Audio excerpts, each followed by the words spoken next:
नमस्कार, स्वागत है आपका। आपके साथ में हूं अमित गर्ग शुक्ला। यूपी में भ्रष्टाचार के खिलाफ सरकार की जीरो टॉलरेंस नीति के बीच कानपुर देहात से बड़ा जमीन घोटाला सामने आया है। करीब 15 साल पहले जिले के भोगनीपुर में पावर प्लांट के नाम पर जमीन का अधिग्रहण किया गया। स्थानीय लोगों को क्षेत्र के विकास, रोजगार और बिजली उत्पादन का सपना दिखाया गया। इतने सालों बाद भी वहां पर कोई परियोजना शुरू तो नहीं हो पाई है, लेकिन उसी जमीन पर अधिकारियों और कंपनियों के साथ बैंक की मिलीभगत से हजारों करोड़ का घोटाला कर लिया गया। स्थानीय लोगों की शिकायत मुख्यमंत्री तक पहुंची, जिसके बाद मामले में पूर्व एडीएम, निजी कंपनियों और बैंक अधिकारियों के खिलाफ केस दर्ज किया गया। कानपुर देहात से हमारी खास रिपोर्ट आपको दिखाते हैं इन्वेस्टिगेशन में।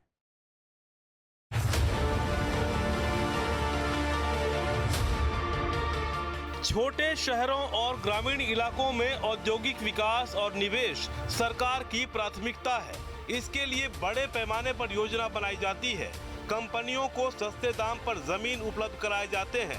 गांव देहात में किसानों और काश्तकारों को क्षेत्रीय विकास, रोजगार समेत तरह तरह के सपने दिखाए जाते हैं और फिर शर्तों के साथ जमीन अधिग्रहण किया जाता है। कंपनियों पर तय समय में प्रोजेक्ट पूरा करने से लेकर करार के मुताबिक शर्तों को पूरा करने की जिम्मेदारी होती है। स्थानीय प्रशासन इसकी निगरानी करता है। कानपुर देहात के भोगनीपुर में भी पावर प्लांट के नाम पर किसानों से सैकड़ों हेक्टेयर जमीन अधिग्रहित की गई, लेकिन सालों इंतजार के बाद भी मौके पर काम शुरू नहीं हुआ। ग्रामीण और किसान विकास का इंतजार ही करते रह गए। इस बीच कंपनियों ने मिलीभगत से उसी जमीन के नाम पर हजारों करोड़ की हेराफेरी कर ली। न्यूज स्टेट इन्वेस्टिगेशन में बड़ा खुलासा। पावर प्लांट का नाम, जमीन घोटाला खुलेआम। प्लांट का सपना सुहाना, जमीन हड़पने का बहाना। जमीन को रखकर गिरवी कंपनियों ने जेबें भर ली। जांच से खुल रहे राज, शिकंजे में आएंगे घोटालेबाज। कानपुर देहात में थर्मल पावर प्लांट बनाने का झांसा देकर के करोड़ों रुपए की ठगी का मामला सामने आया है। संबंधित कंपनी के अधिकारियों ने ज़मीन का अधिग्रहण तो किया, लेकिन ज़मीन का इस्तेमाल थर्मल पावर प्लांट बनाने के लिए नहीं किया गया। इसके लिए सरकारी ज़मीन के साथ साथ किसानों की सैकड़ों बीघा ज़मीन ली गई थी, लेकिन इस ज़मीन पर ना तो पावर प्लांट बना, ना ही आसपास के क्षेत्र का विकास हुआ। लेकिन इस ज़मीन पर फर्जी तरीके से लोन लिया गया और इसे डिफ़ॉल्ट कर दिया गया। प्रशासन को मामले की जानकारी तब हुई जब ज़मीनों की नीलामी शुरू हो गई।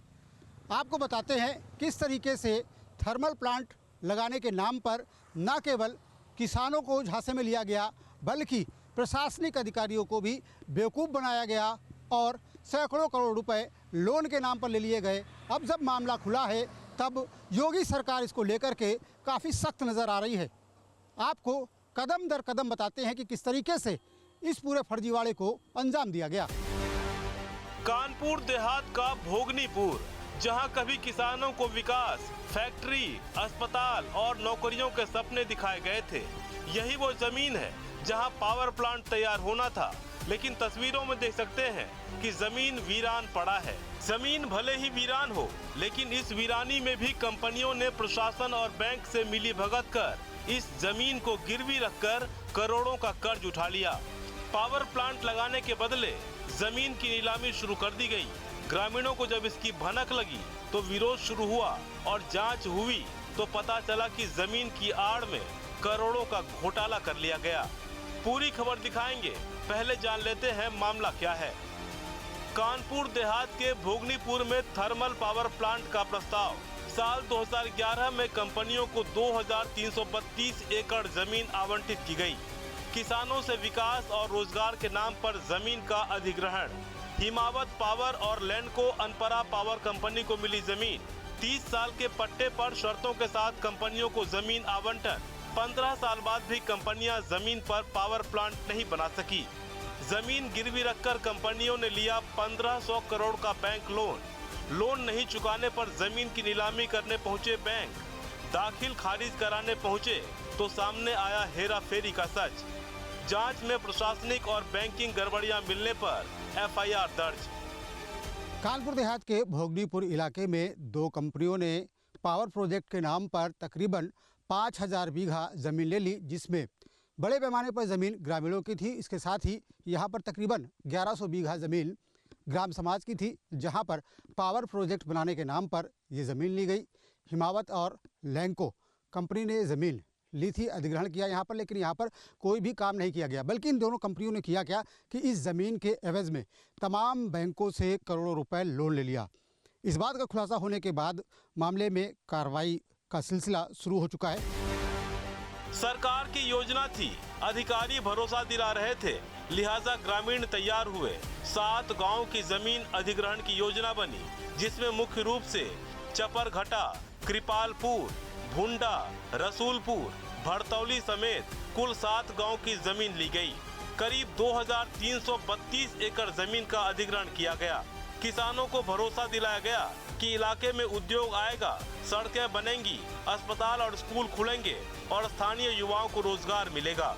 इतना ही नहीं, कई किसानों को यह आश्वासन भी दिया गया कि हर परिवार से कम एक सदस्य को नौकरी दी जाएगी। लेकिन सपने तो तभी पूरे होते जब कंपनियां यहां प्रोजेक्ट लगाती। स्थानीय किसान जय निषाद को जब जमीन के नाम पर हेरा फेरी की भनक लगी तो उसने किसानों के साथ प्रदर्शन किया, जिसके बाद धीरे धीरे मामला सुर्खियों में आया। ताकि हमारी जो पर्सनल ज़मीन थी वो 10 बीघे गई हुई थी। मेरा नाम जय निषाद है, ग्राम पंचायत चपरघटा से ही हूँ मैं। और ये हुआ था कि जो कंपनियां आई थी तो हम लोगों के सामने ये हुआ था कि बेहतर सड़क सुविधा करेंगे, विद्यालय बनाएंगे और खेल के मैदान होंगे। और यहाँ पे सबसे खास बात थी बेरोजगार के लिए, सबको रोजगार मिलेगा। इस बात से हम लोगों ने एनटीपीसी के लिए दे दिया और हमारे यहाँ परमानेंट लाइट फ्री रहेगी। ये सब हम लोगों को लालच दिया गया और ये चीज़ों को देकर हमको ये दे दिया गया। उसके उपरांत होता क्या, ये प्रोजेक्ट फेल हो जाता है और बड़े बड़े लोग स्कैम होता है, जैसा कि आज सामने आ गया है। और 2-3 साल पहले हम लोगों ने इसके लिए बड़ा प्रयास किया।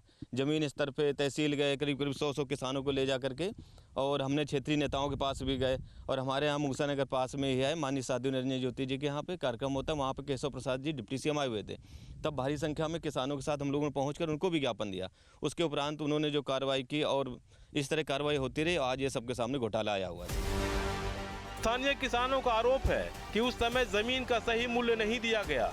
किसानों ने करीब 5,70,000 रुपए प्रति बीघा की मांग की थी, लेकिन उन्हें 3 लाख रुपए प्रति बीघा के हिसाब से भुगतान किया गया।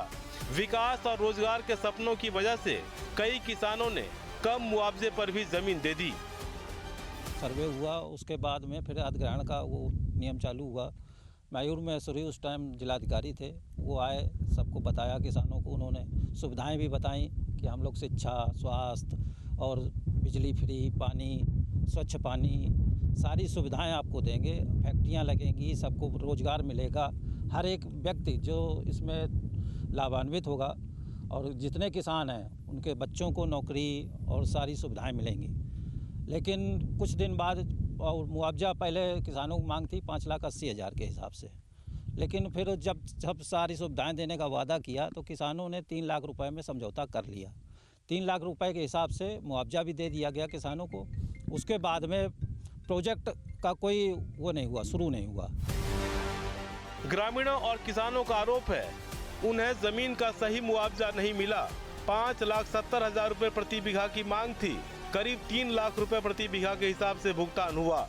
विकास के भरोसे कम दाम पर जमीन दे दी। 15 साल बाद भी जमीन खाली पड़ी है, न फैक्ट्री बनी, न रोजगार मिला। किसान खुद को ठगा मान रहे हैं। समझौते के मुताबिक कंपनियों को 3 साल के भीतर निर्माण कार्य पूरा कर बिजली उत्पादन शुरू करना था, लेकिन 15 साल बीत जाने के बाद भी जमीन पर कोई बड़ा निर्माण नहीं हुआ। आज भी हजारों करोड़ के इस प्रोजेक्ट की जमीन का बड़ा हिस्सा खाली पड़ा है। जहां कभी फैक्ट्री लगने की उम्मीद थी, वहां अब सिर्फ वीरानी दिखाई देती है। ग्रामीणों का कहना है कि न अस्पताल बना, न स्कूल खुले, न ही युवाओं को रोजगार मिला। वो वादा करके भूल गए, हम आस लगाए बैठे हैं। ये कहानी उन किसानों की है जिनसे वादा किया गया था कि उनके गांव का विकास होगा, उनके क्षेत्र का विकास होगा, और इस विकास के झांसे में उन्होंने अपनी बेशकीमती ज़मीन कौड़ियों के भाव में दे दी। लैंको में हमारी ज़मीन जो 21 बीघे गई 17 बीघे, 17 बीघे में हमको मुआवजा 3 लाख का दिया गया, जबकि हम लोगों ने 5,70,000 की मांग की थी। लैंको और हिमावत में दोनों में हमारी ज़मीन पड़ती थी और कह रहे थे कि हम आपको मुआवजा सही ढंग से देंगे। झूठ बोलकर हम लोगों से अधिग्रहण करवा लिया गया हाँ, जो मुआवजा देने का कहा था वो मुआवजा दिया जाए और नहीं हमारी ज़मीन वापस की जाए, यही में हम लोग खुश हैं। जो नौकरियां देने का कहा था वो भी नहीं दिया, पानी की टंकी, अस्पताल वगैरह हैं, कोई सुविधाएं नहीं दी गई।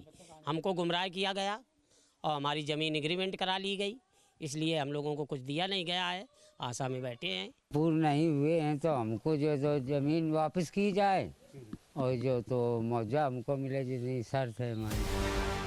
कई किसानों का आरोप है कि उनसे विकास के नाम पर जमीन ली गई, लेकिन बाद में कंपनियों ने परियोजना को ठंडे बस्ते में डाल दिया। पिछले कई वर्षों में किसानों ने अधिग्रहित जमीन वापस करने की मांग भी उठाई, लेकिन उन्हें राहत नहीं मिली।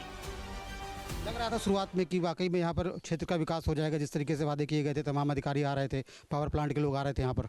हाँ जी, वो जो सही बात है, तो प्लांट गिराने यही गिराने जो है दी कह रहा है कि जो है हमारे चलो वो मत मान जो शर्त वही रहा है कि अनुरागी कह रहे हो तो कि 5 साल के बाद मगर नहीं प्लांट बन रहा हुआ है तो आपकी ज़मीन किसानों की ज़मीन किसानों की रहेगी हैं वापस। तो अब ना जो है शर्त पूरी हुई रही है और ना जो है मान चलो रुपया मिल रहा हुआ है, ना कुछ काम नहीं हुई रहा हुआ है। कितने साल हो गए? अरे कम से कम 14-15 साल हो चुके हैं। अब सवाल है कि आखिर कैसे पावर प्लांट के नाम पर जमीन लेने वाली कंपनियों ने 1500 करोड़ रुपए का खेल किया। जांच में जो तथ्य आए हैं वो बेहद चौंकाने वाले हैं। रिपोर्ट के मुताबिक 2011 में पावर प्लांट के लिए जमीन अधिग्रहण हुआ। 2012 के बाद सरकार से कंपनियों का विवाद शुरू हुआ। 2016 में लैंडको कंपनी ने खुद को दिवालिया घोषित कर दिया। फिर जमीन के नाम पर बैंक लोन का खेल शुरू हुआ। कंपनियों ने प्रोजेक्ट की जमीन बैंकों में गिरवी रख दी। IDBI, PNB और कैनरा बैंक से 1500 करोड़ का लोन लिया। सरकारी और ग्राम समाज की जमीन भी गिरवी रख दी गई। शर्त के मुताबिक जमीन गिरवी नहीं रखी जा सकती थी। कंपनियों ने न प्रोजेक्ट शुरू किया न लोन चुकाया। बैंक जब नीलामी के लिए पहुंचे तो पूरा मामला खुला। स्थानीय लोगों के मुताबिक मामले में कई बार अलग अलग स्तर पर शिकायत की गई, लेकिन कोई कार्रवाई नहीं हुई। हिमावत कंपनी की गारंटर IDBI बैंक थी।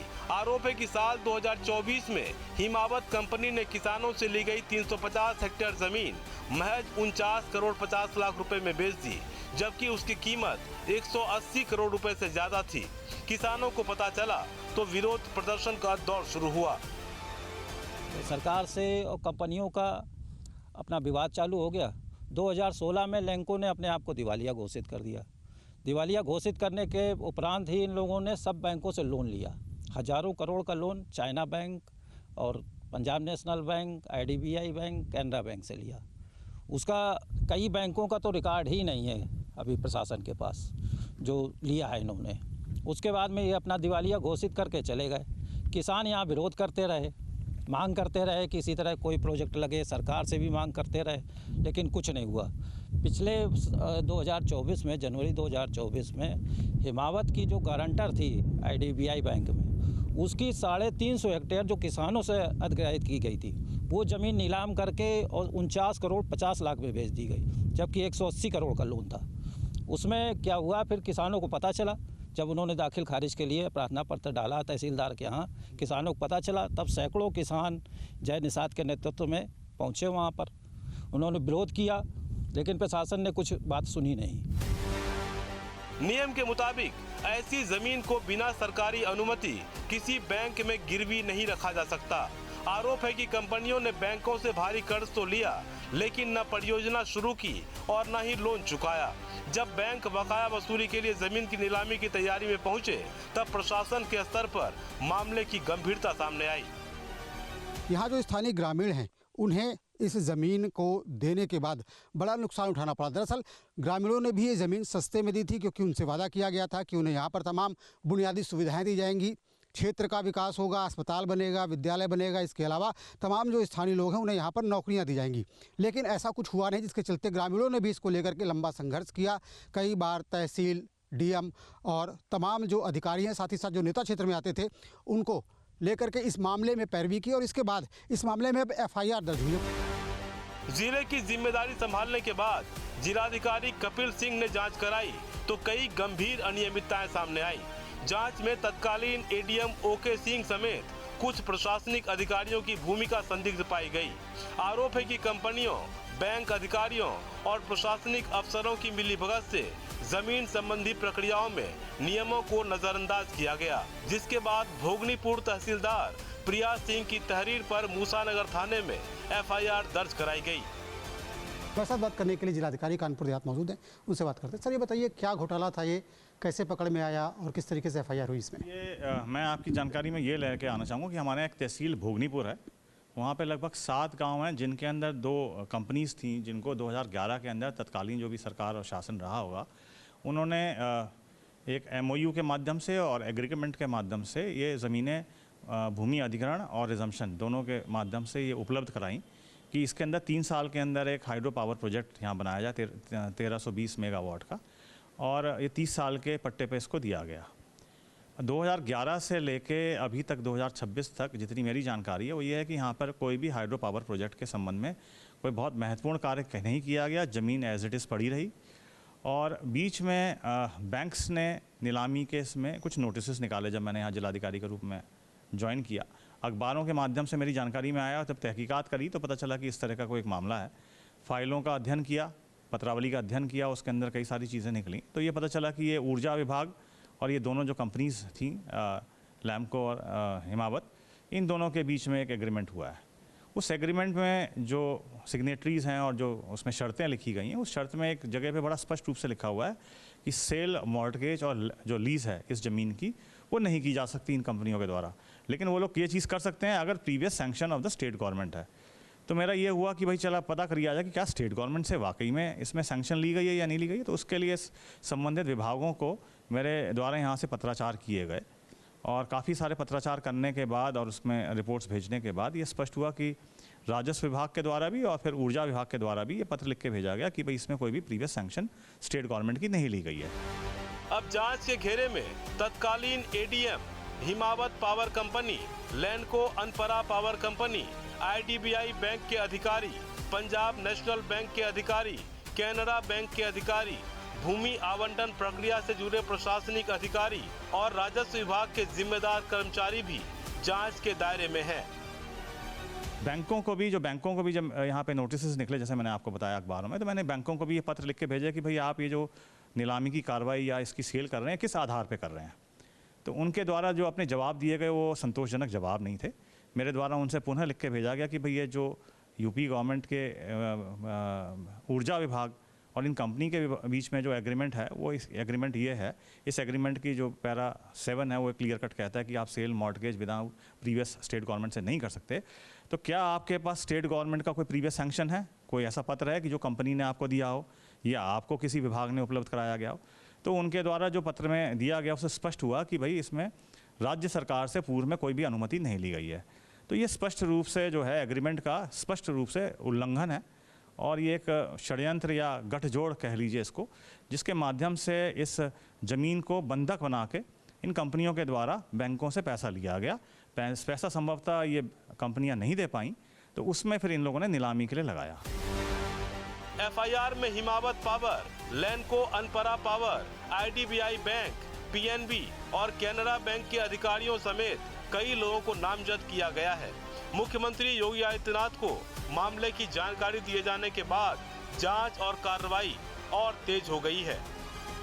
जब ये सारी चीज़ें आ गई तो शासन की जानकारी में इस चीज़ को लेकर आए, वरिष्ठ अधिकारियों की जानकारी के बाद सबसे वरिष्ठतम स्तर से भी जब ये जानकारी हुई तो ये कहा गया कि भाई जब षड्यंत्र रचा गया है तो इसमें निश्चित रूप से कड़ी वैधानिक कार्रवाई करनी चाहिए।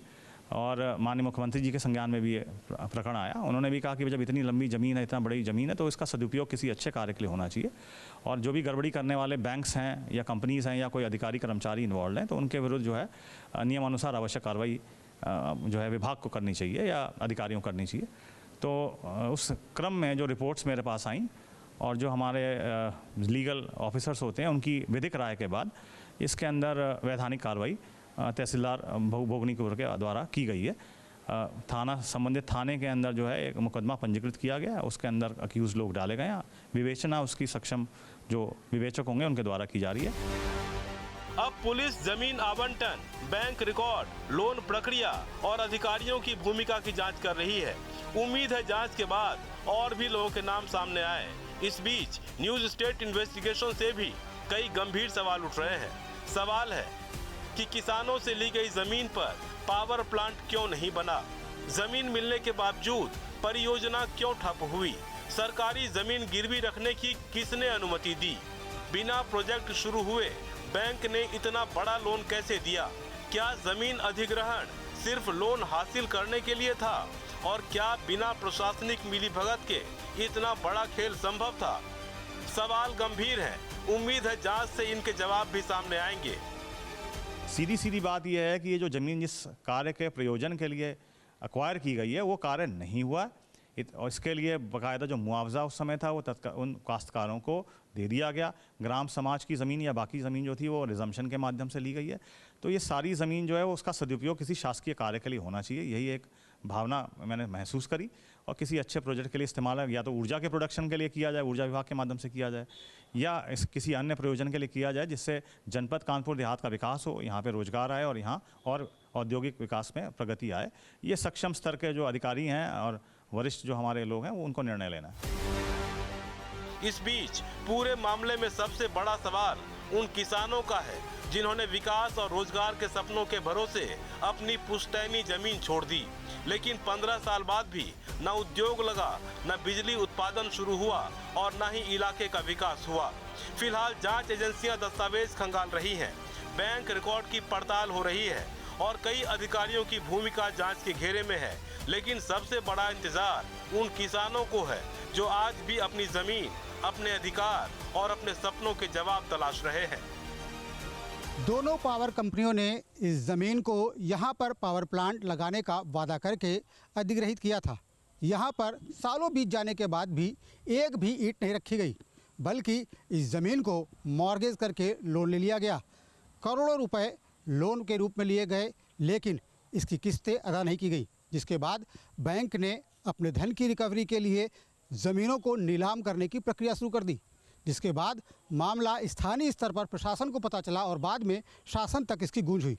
शासन के आदेश पर इस मामले में मूसा नगर थाने में एक FIR दर्ज कराई गई है, जिसमें दोनों कंपनियों के अधिकारी, साथ ही साथ बैंक के अधिकारी और एक पूर्व ADM का नाम शामिल है।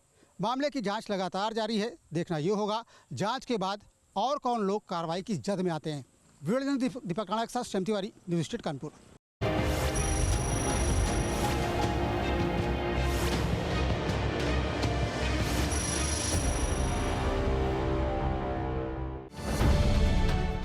अब से DD फ्री डिश की चैनल नंबर 57 पर देखिए न्यूज नेशन।